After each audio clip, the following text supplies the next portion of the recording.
நம்ம இல்லத்திற்கு உங்களை அன்போடு வரவேற்கிறேன். இன்னைக்கு நம்ம இல்லத்தில் பார்க்க போகிறது ஒரு சூப்பரான ஸ்வீட் ரெசிபி தான். ரொம்ப சிம்பிளான மெத்தடு தான். அதே நேரத்தில் குழந்தைகள்லேருந்து பெரியவங்க வரைக்கும் சூப்பராக சப்பு கொட்டிட்டு சாப்பிடக்கூடிய ஒரு டேஸ்ட்டாக இருக்கும். செய்முறை எப்படின்னு பார்க்கலாம். இதுக்கு ரொம்ப எளிமையான தேவையான பொருட்கள் தான், அதாவது 3 பொருட்கள். தேங்காய் துருவல் எடுத்து வச்சுருக்கேன், அப்புறம் சுகர், அப்புறம் கேரட். இதுதான் மெயின். கேரட் பார்த்திங்கன்னா ஒரு 1/4 கிலோவுக்கு 10 கிராம், அதாவது 250 கிராமுக்கு குறைவாக எனக்கு 240 கிராம் இருந்துச்சு இந்த ஒரு கேரட்டு. அதுக்கு ஈக்குவலாக நம்ம பார்த்திங்கன்னா இந்த சுகர் எடுத்து வச்சுருக்கிறேன், ஒரு கப்பு தேங்காய். இப்போ அந்த கேரட்டையும் நம்ம அரைச்சோன்னா இந்த லெவலுக்கு அது இருக்கும். அந்த அளவு பார்த்திங்கன்னா அந்த அளவுக்கு வந்துடும். அதனால் இது 3மே 1 கப்புன்னு நான் உங்களுக்கு சொல்கிறேன். இதை நம்ம தோல் சீவிட்டு நல்லா ஸ்லைஸ் பண்ணி இதை அரைச்சி எடுத்துகிட்டு வந்துட போகிறோம். இங்கே பாருங்கள், மிக்சியில் நான் ஸ்லைஸ் பண்ணி அரைக்க போகிறேன். கொஞ்சம் கூட தண்ணி சேர்க்காமல் அரைச்சா நல்லது. அதனால் விட்டு ஓரளவுக்கு நல்லா நைஸாக தண்ணி இல்லாமல் அரைச்சிடுங்க. அப்படி சேர்க்குறதா இருந்தால் கொஞ்சமாக சேர்க்கணும், ரொம்ப சேர்த்துடக்கூடாது.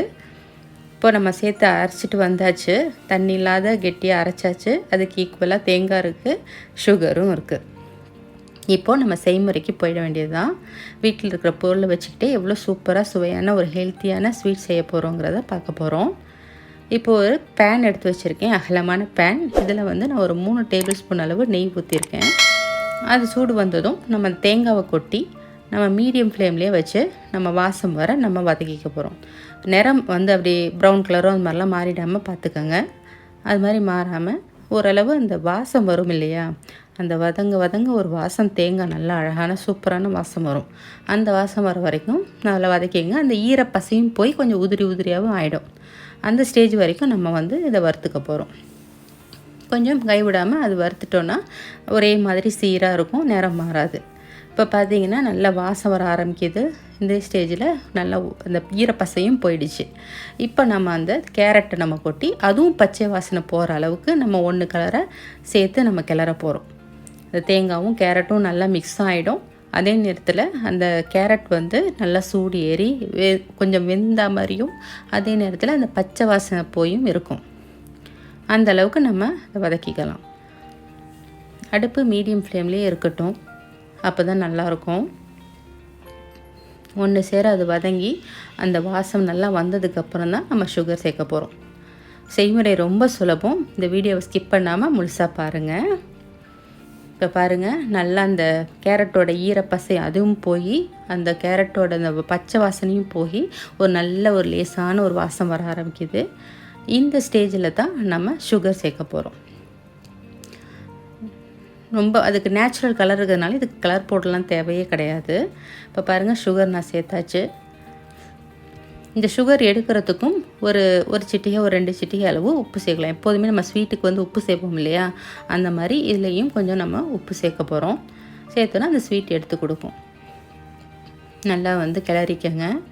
இது கிளற நம்ம என்னன்னாக்கா அந்த சீனி நல்லா அந்த பாகு இலகும் தெரியலையா, அது இலகி தண்ணி மாதிரி ஆகிடும். பாருங்கள், நல்லா உப்பு தூவிட்டு அதையும் நான் சேர்த்து கலர்னா தான் அந்த இனிப்பு எடுக்கும். இனிப்பு பார்த்துக்கங்க, உங்களுக்கு பத்தாத மாதிரி இருந்துச்சுன்னா எக்ஸ்ட்ரா கொஞ்சம் இனிப்பு கூட நம்ம சேர்த்துக்கலாம். நல்லா கரெக்டாக நான் 1 கப் அளவு போட்டிருக்கேன். இப்போ பாருங்கள், இனிப்பு நல்லா இலகி தண்ணி விட்டுருக்கு. இப்போ இந்த தண்ணியும் நல்லா சுண்டி அந்த பாகம் முருவ ஆரம்பிக்கிற ஸ்டேஜ் வரணும். அது வரைக்கும் நம்ம சுருண்ட பதம் வர வரைக்கும் நம்ம இதை கிளற போகிறோம். இந்த பர்ஃபி பார்த்திங்கன்னா செஞ்ச அன்னைக்கு சாப்பிட்றத விட மறுநாள் சாப்பிடும்போது ரொம்ப டேஸ்ட்டாக இருக்கும். ஏன்னா அந்த பாகு அந்த முருவி, அதாவது காஞ்சி முருவின மாதிரி ஆகிடும். அப்போ அந்த அவுட்டர் பகுதி கிறிஸ்பி மாதிரியும் உள்ளே சாஃப்டாகவும் இருக்கும்போது சாப்பிட சக்குன்னு செம்ம டேஸ்ட்டாக இருக்கும்.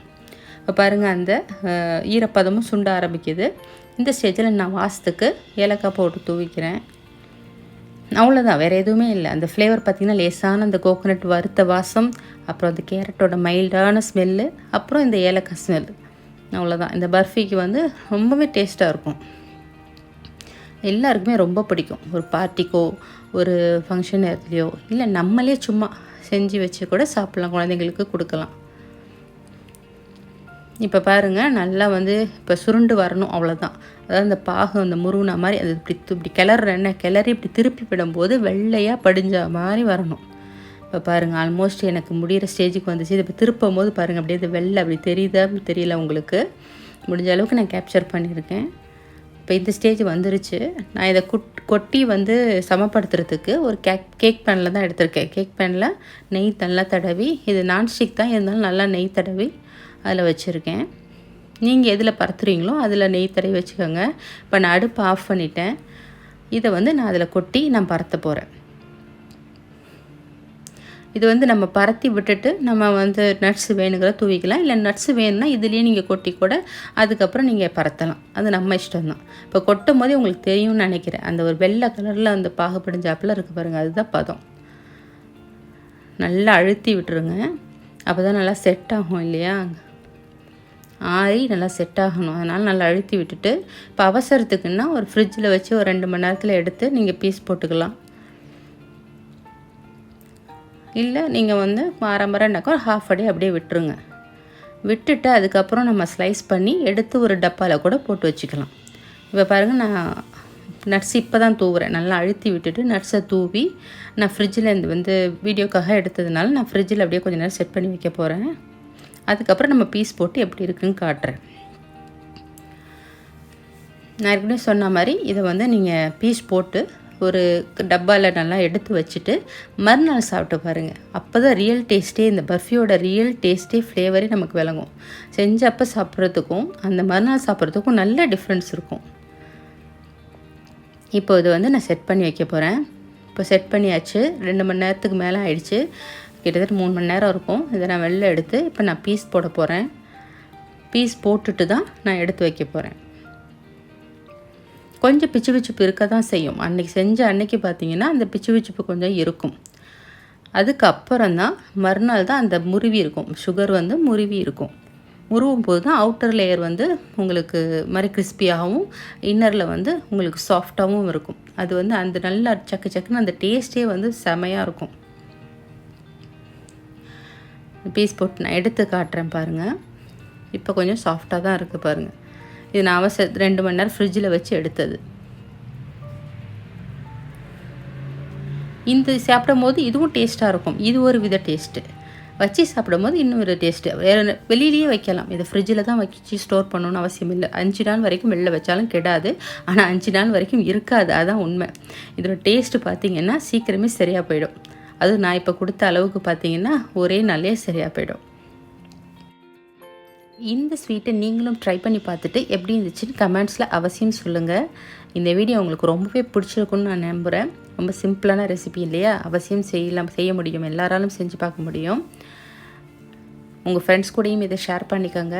மறக்காமல் லைக் பண்ணுங்கள், சப்ஸ்கிரைப் பண்ணிவிடுங்க. தேங்க்ஸ் ஃபார் வாட்சிங்.